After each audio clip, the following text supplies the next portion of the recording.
साई राम बच्चों, कैसे हैं आप? आशा है आप बहुत अच्छे से होंगे। संडे जो मनाया है ना? फ्रेश फ्रेश लग रहे होंगे एकदम। खूब खेले होंगे, खूब मस्ती की होगी, खूब अच्छा अच्छा खाया होगा, मजे किए होंगे, है ना? अब पढ़ाई करें। आइए, आज की कक्षा का आरंभ हम ओमकार से करते हैं। ओम।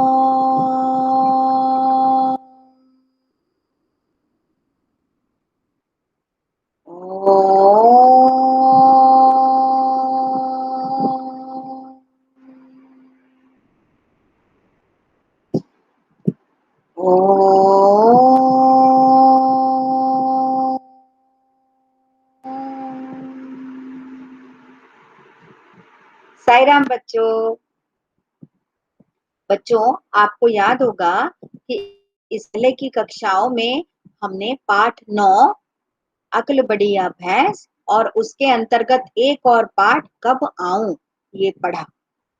हमने उसके कब आऊं पाठ के अभ्यास भी हल करना शुरू किया, जो कि किताब के पीछे दिए गए हैं। किताब के पाठ के बाद जो अभ्यास दिए गए हैं, हमने उन्हें हल करना शुरू किया है और 2 या 3 अभ्यास हमने हल भी किए हैं। तो अब आगे के अभ्यास आज हल करें अपन, ठीक है? तो आगे के अभ्यास आपको के साथ हल करने के लिए मैं आपके साथ अपनी स्क्रीन शेयर कर रही हूँ, ताकि आप उन अभ्यासों को देख भी सकें और उनको समझ सकें। हम आप मिलकर हल कर सकें, ठीक है?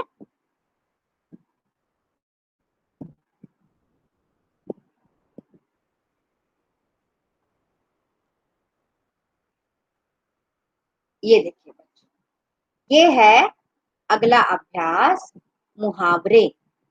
इनमें कुछ चित्र दिए गए हैं और उसके साथ कुछ मुहावरे या कहावतें हैं। चित्रों को देखो, क्या इन्हें देखकर तुम्हें कुछ मुहावरे या कहावतें याद आती हैं? उन्हें लिखो।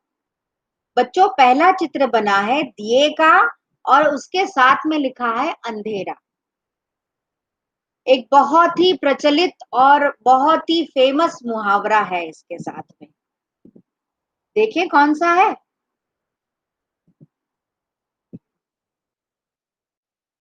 ये देखिए, दिया तले अंधेरा। मतलब क्या है कि दूसरों को तो ज्ञान बांटना, दूसरों को तो प्रकाश दिखाना, पर अपने ही तल पे अंधेरा होना, है ना? दूसरों को खूब बड़ी बड़ी बातें बोलना, पर खुद उस पर अमल नहीं करना, खुद उन नियमों का पालन नहीं करना, इसको कहते हैं दिया तले अंधेरा। अब दूसरा चित्र है, एक हाथ का चित्र बना हुआ है और उसमें एक कंगन पहनाया हुआ है हाथ में और साथ में लिखा है आरसी। आरसी मतलब आईना, कांच। ठीक है बच्चों, आरसी मतलब आईना या कांच। तो आइए देखते हैं कि इसके साथ क्या जुड़ा हुआ है। इसके साथ जुड़ा हुआ है, हाथ कंगन को आरसी क्या, पढ़े लिखे को फारसी क्या। ठीक है, ये एक कहावत है कि हाथ में जो कंगन पहने हैं उनको देखने के लिए हमें आईने की आवश्यकता नहीं होती है। अगर हम अपने हाथों में कंगन पहनते हैं तो हमें उसके लिए आरसी अर्थात आईने की आवश्यकता नहीं होती है। ठीक उसी तरह अगर व्यक्ति पढ़ा लिखा हो तो उसके लिए कोई भी भाषा पढ़ना ये मुश्किल काम नहीं होता है। बच्चों, समझ में आया कि हाथ में पहने हुए कंगन को देखने के लिए हमें आईने की आवश्यकता नहीं होती है और अगर व्यक्ति पढ़ा लिखा है तो उसको भाषा पढ़ने में दिक्कत या परेशानी नहीं होती है। आया समझ में? अगला अगला है बच्चों, एक फिर हाथ का चित्र है। उसमें शर्ट की आस्तीन दिखाई गई है, शर्ट पहना हुआ है और उसमें एक छोटा सा सांप है और साथ में लिखा है आस्तीन। आस्तीन मतलब शर्ट की या टी शर्ट की जो बाह होती है उसको हम आस्तीन कहते हैं। आइए इसके साथ देखते हैं क्या जुड़ा है, क्या मुहावरा जुड़ा है। इसके साथ जुड़ा है आस्तीन का सांप। ये एक मुहावरा है। आस्तीन का सांप। आस्तीन मतलब हमारे शर्ट की स्लीव और उसमें हम सांप रखे हुए हैं। इसका अर्थ क्या है कि हमारे अपने घर में ही हमने दुश्मन पाल रखे, हमारे अपने ही लोग हमसे दुश्मनी कर रहे हैं। सांप जहरीला होता है ना बच्चों, सांप नुकसानदेह होता है, किसी भी सूरत में सांप नुकसान ही करता है ना। सांप काटता है, डसता है और सांप का जहर बड़ा घातक होता है। तो इसके उस सांप के ऊपर से ये मुहावरा बना है आस्तीन का सांप। मतलब हमारे साथ ही रहकर और हमें ही नुकसान पहुंचाना, हमारे साथी दुश्मनी करना, ऐसे व्यक्ति को कहेंगे आस्तीन का सांप। ठीक है बच्चों, अब हम आखिरी देखते हैं। आखिरी है, एक बच्ची है जो एक और एक ऐसे दो पोस्टर लिए हुए हैं और साथ में लिखा है 11। तो ये मुहावरा है एक और एक 11। एक और एक 11। इसका अर्थ है कि अगर एक के साथ एक की ताकत, दो लोगों की ताकत मिल जाए तो हम कोई भी बड़े से बड़ा काम कर सकते हैं। अर्थात एक और एक जब मिल जाता है तो दो ही नहीं होता है, 11 भी होता है ना।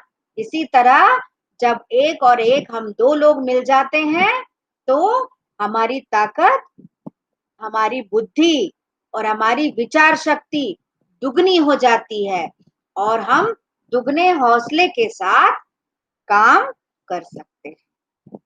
तो ये मुहावरा है एक और एक 11। ठीक है बच्चों,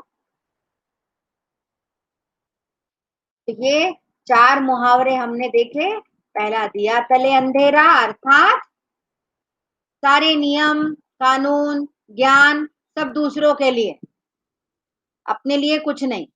तो इसको क्या कहेंगे, दिया तले अंधेरा। और अगला है, हाथ कंगन को आरसी क्या, पढ़े लिखे को पारसी क्या। अर्थात हाथ में जब हम कंगन पहनते हैं तो उसको देखने के लिए हमें आईने की आवश्यकता नहीं होती है। उसी तरह अगर हम पढ़ लिख लेते हैं, अच्छी तरह पढ़े लिखे, अच्छी तरह लिटरेट हो जाते हैं तो हमारे लिए कोई भी भाषा पढ़ना मुश्किल नहीं होता है। अगला है आस्तीन का सांप। आस्तीन का सांप मतलब हमारे अपनों द्वारा ही हमसे दुश्मनी या हमारे सामने मुश्किल को खड़ी करना, अर्थात आस्तीन का सांप।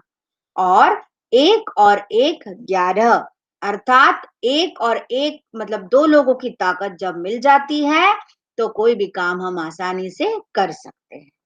ठीक है बच्चों, तो ये है मुहावरे और कहावतें, इनके अर्थ।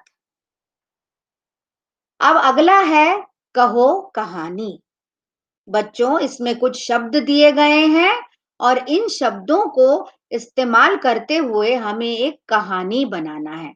विद्यालय, गुरुजी, छुट्टी, बंदर, डंडा, पेड़, केला, ताली, बच्चे, भूख। ये शब्द दिए गए हैं। इन शब्दों को पढ़कर तुम्हारे मन में कुछ बातें आई होंगी। इन सब चीजों के बारे में एक छोटी सी कहानी बनाओ और अपने साथियों को सुनाओ। तो बच्चों आइए देखें हम क्या कहानी बन सकती है। ये देखिए, एक बार विद्यालय में गुरुजी कक्षा में पढ़ा रहे थे। आप देखते जाइएगा बच्चों ऊपर के शब्द इस्तेमाल हो रहे हैं कि नहीं। हाँ, अगर कोई शब्द छूट जाए तो मुझे बताइएगा। विद्यालय और गुरुजी, ये दो शब्द आ गए पहली लाइन में। एक बार विद्यालय में गुरुजी कक्षा में पढ़ा रहे थे, उसी समय छुट्टी की घंटी बज गई। तीसरा शब्द आ गया, छुट्टी की घंटी बज गई। सभी बच्चे अपना बस्ता, बस्ता मतलब बैग, आप जो बैग लेकर जाते हो ना स्कूल में, वो बैग, बस्ता समेटने लगे। अचानक खिड़की के पास स्थित पेड़ से एक बंदर कक्षा में आ गया। देखिए बच्चों, चौथा शब्द आ गया बंदर, है ना। बच्चे उसे देखकर चिल्लाने लगे। अब भाई बच्चे तो हैं, बच्चे ही हैं, है ना। कुछ भी अगर उन्हें अनोखी चीज दिखती है तो वो तो शोर मचाते ही हैं। तो उसी तरह जैसे आप लोग शोर मचाते हैं, तो उस विद्यालय की जो कक्षा के बच्चे थे वो भी बंदर को देखकर शोर मचाने लगे, चिल्लाने लगे। गुरुजी के पास एक डंडा रखा था। अगला शब्द इस्तेमाल हुआ है बच्चों, देखिए। हाँ, गुरुजी के पास एक डंडा रखा था। वह उसी डंडे से बंदर को भगाने लगे, परंतु बंदर नहीं भागा। एक बच्चे के पास केला रखा था। देखिए अगले शब्द दो यूज हुए हैं, केला, है ना। बच्चे भी यूज हुआ है, एक शब्द बच्चे यूज हुआ है और एक शब्द हुआ है केला। इसके पहले पेड़ भी यूज जो हो चुका है, डंडा भी यूज हो चुका है। बच्चे के पास केला रखा था। उसने तुरंत अपना केला बंदर के पास फेंक दिया। बंदर भूखा था। देखिए लास्ट शब्द, अंतिम शब्द यूज हुआ है, भूख। बंदर भूखा था, इसीलिए केला उठाकर भाग गया। सभी बच्चे ताली बजाते घर चले गए। अब ये ताली शब्द यूज हुआ है। तो देखिए सबसे पहले विद्यालय, गुरुजी, फिर छुट्टी, फिर बंदर, फिर डंडा, फिर बच्चे और केला, बच्चे और केला, फिर भूख, फिर आखिरी में ताली। सारे शब्द यूज हो गए बच्चे, है ना। कुछ नहीं छूटा ना, कोई भी शब्द नहीं छूटा। और एक सुंदर सी अच्छी सी हमने कहानी भी बना ली। बच्चों आप भी ऐसा ही प्रयास करना कहानी बनाने का, ठीक है। आप भी अब दूसरी कहानी बनाइएगा, ठीक है। अगर चाहें तो ये भी आप लिख सकते हैं अपनी कॉपी में और इसको पढ़ सकते हैं। अगर आप चाहें तो अपने मन से एक और कहानी बना सकते हैं, इससे आपकी क्रिएटिविटी और बढ़ेगी। ठीक है बच्चों, तो ये हुआ एक और अभ्यास। तो बच्चों आज यहीं अपन विराम दें अपनी कक्षा को। दो अभ्यास कर लिए। इसके पहले वाले अभ्यास में हमने क्या किया, ये मुहावरे और कहावतों को हमने ढूंढा, लिखा और उसका अर्थ समझा। और उसके अगले अभ्यास में हमने एक सुंदर सी बढ़िया सी कहानी बनाई, जो कि हमें कुछ शब्द दिए गए थे, उसको हमने, उसके आधार पर हमने एक कहानी का निर्माण किया। तो बच्चों आप इसको करिएगा। ये वाला अभ्यास जो है इसमें किताब में जगह दी गई है, आप उसी में आंसर, उसी में उत्तर लिखिएगा, ठीक है। और ये वाला जो है, इसका अगला जो है कहानी बनाओ, ये कहानी आपको अपनी कॉपी में करनी है, ठीक है बच्चों। तो आज की कक्षा में हम इतना ही करते हैं। मैं आपके पास वापस आ रही हूँ, ये स्क्रीन शेयर करना मैंने बंद किया, ये देखिए। ठीक है बच्चों, तो आशा है आज के अभ्यास आपको समझ में आए होंगे और आप इनको बार बार पढ़ेंगे, हल करेंगे, कॉपी में लिखेंगे। ठीक है बच्चों, थोड़ा थोड़ा कीजिए पर कंटिन्यूटी रखिए, रोज करिए ताकि आपकी आदत नहीं छूटे, ठीक है। फिर जब हम वापस अपनी कक्षाओं में मिलेंगे तो हम करेंगे, हल करेंगे, हम पढ़ेंगे फिर से। पर अभी भी हमें पढ़ना है, पढ़ना छोड़ना नहीं है, ठीक है।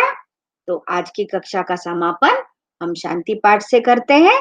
आइए शांति पाठ। ओम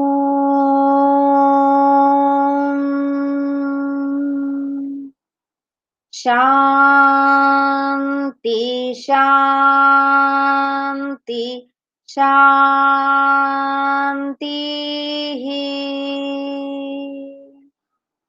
साई राम बच्चों, बाय बाय, कल फिर मिलेंगे।